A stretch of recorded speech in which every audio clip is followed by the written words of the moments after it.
These are the types of diets and foods that are going to make you fatter. Now, we've talked a lot about the different types of foods and the way you eat them and how it can spike your blood sugar as well as destroy your insulin sensitivity. But we're actually going to get into a style of eating and or treating your eating habits that's actually one of the biggest culprits in holding you back and making your insulin resistance worse. And it's not what you think. It's actually going to be a very, very common reason, and the reason that most people fail when it comes to crushing their insulin resistance pre and type 2 diabetes.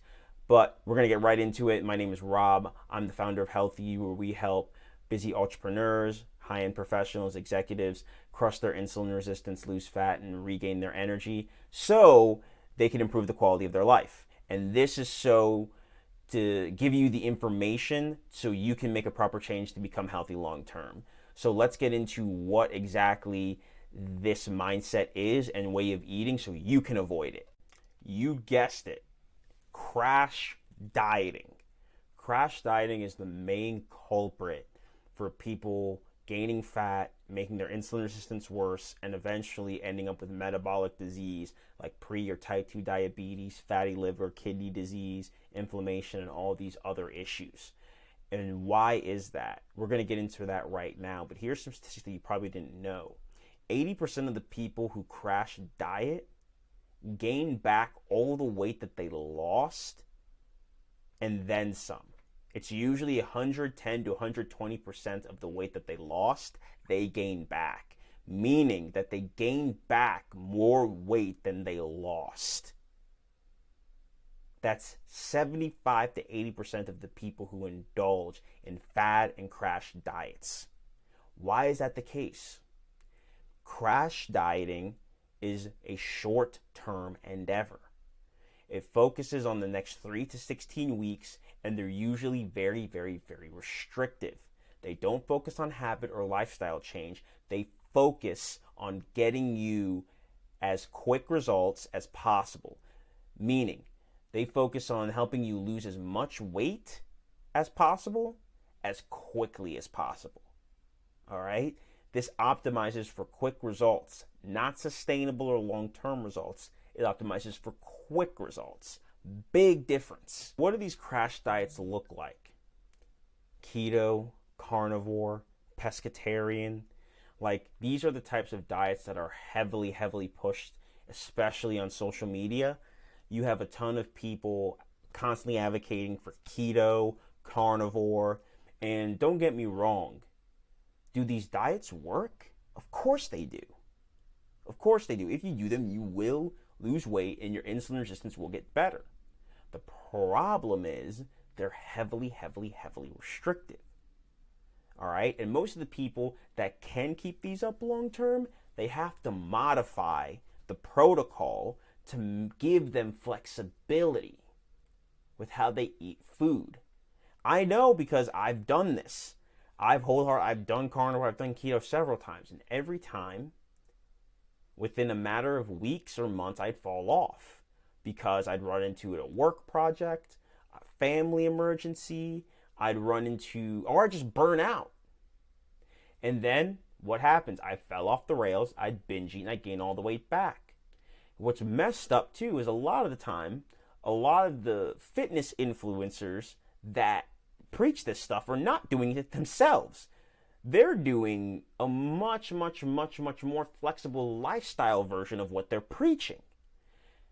But they're preaching these restrictive diets, and for you to do soul-crushing workouts on top of that, like doing these hardcore circuits, weightlifting programs that are an hour to 2 hours long, it's just not sustainable for most people. Most people can't do like an hour, hour and a half HIIT session. Most people can't do that. But they're constantly pushing these restrictive diets, these soul-crushing workouts, and pushing trendy supplements down your throat that don't work, by the way. Ketones and fat burners, none of that shit works. On its own, they don't work. Okay? And they're neglecting mindset, habit change. They're neglecting simple things like sleep. Like, they're not talking about that. They're simply just talking about restrictive dieting and hardcore soul crushing workouts. And they wonder why most people gain all the weight back. So the problem with restrictive dieting, crash dieting, is, like I said earlier, it's simply not sustainable. It's not fun, it's not enjoyable. And the reason it's not sustainable is like I said, it's not enjoyable, but it's also because it's not scalable and it's not adaptable. You can't adapt it to most situations in your life. And because you can't adapt it to most situations, you have to be very restrictive, and that can be time consuming, take up a lot of mental energy. And as a result, if you don't plan and prepare perfectly, you're going to be in situations where you don't have everything together and you have to make decisions on the fly, and you're going to end up getting frustrated and feel hopeless. And this is where the burnout comes into play, because you're going to feel burnt out because you can't stick to the diet 80-90% of the time, let alone 100%. And that's what leads to the burnout and then eventually relapsing. And what does this do? This heavily increases the chances of the relapse, binge eating, and gaining all the weight back. It literally minimizes the chances of you keeping the results long term. And this is how they keep the cycle of you coming back around for another diet, another fad diet, another trendy supplement, another trendy workout program. The cycle continues. You know, I do think that it's a lot of a marketing ploy to keep people coming back, but I also think a lot of people who preach this stuff are very ignorant and don't do this themselves. They do modified versions of these diets that actually work for their lifestyle. The stuff that they're preaching is not what they're actually doing. And that leads to an incongruence, and it kind of sets you up for failure if you follow exactly what these health influencers, these big gurus are telling you to do. So what you need to do moving forward is sustainable dieting. This maximizes long-term results because it's sustainable. Literally, you're going to maximize chances of you having better health because it's flexible, sustainable dieting is a lot less effort and a lot less stress, because you can make meals that you actually enjoy because you have more food freedom. You're not as focused on, I can only have these foods and these foods. You have a lot of options, and therefore you can get very creative with how you make your healthy meals, which allows your eating habits and diet to be scalable, adaptable, and for you to have options no matter where you go, because you know what to prioritize. So you want to prioritize eating habits, but also prioritize sleep. Your circadian rhythm helps heavily regulate your metabolic and hormonal function.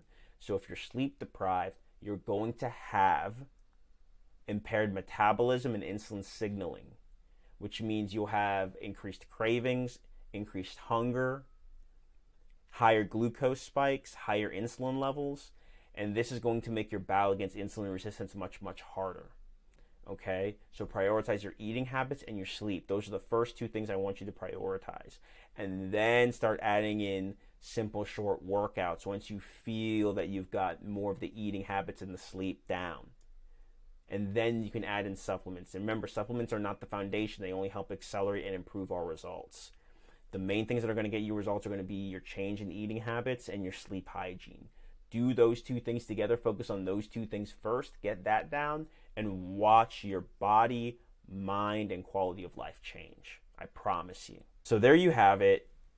This is why crash dieting and restrictive dieting is going to make you fatter and more insulin resistant. It's because it's not sustainable, adaptable, long term. And this is going to lead to you burning out or running into some emergency or work event that's going to make you relapse and binge eat, because you don't have a plan that's adaptable to your situation or your lifestyle. This is why lifestyle planning, habit change is so key to making sure that you get healthy long term. And this means prioritizing protein, vegetables, legumes, fruit. These are the types of foods you want in your diet because you're going to have options no matter where you go. You just need to prioritize large portions of protein and vegetables, small portions of fats, legumes, and fruit, and you'll be good to go. Make sure that you get in your 7 to 8 hours of sleep every night. Start there, and then you can start trickling exercise and supplementation. But if you simply just start with your eating habits and your sleep hygiene, I promise you'll be good to go. But anyway, I hope this was helpful to you. This is to give you guys the tools in order to help you crush insulin resistance. Now, if you find this information helpful, please feel free to follow me on Facebook, TikTok, Instagram. Smash the like button, subscribe, and yeah, leave a comment if you're already doing something like this or you didn't know this. Please leave a comment. Let me know your thoughts. If you're a busy entrepreneur, high-end professional, executive, and you need help with this, hit the link in the description. Perhaps we can book a call and we can discuss more about how I can help you. Or you can send me a DM on Facebook or Instagram and we can talk more about your issues and how I can potentially help. And I hope this is helpful to you guys. Talk to you soon.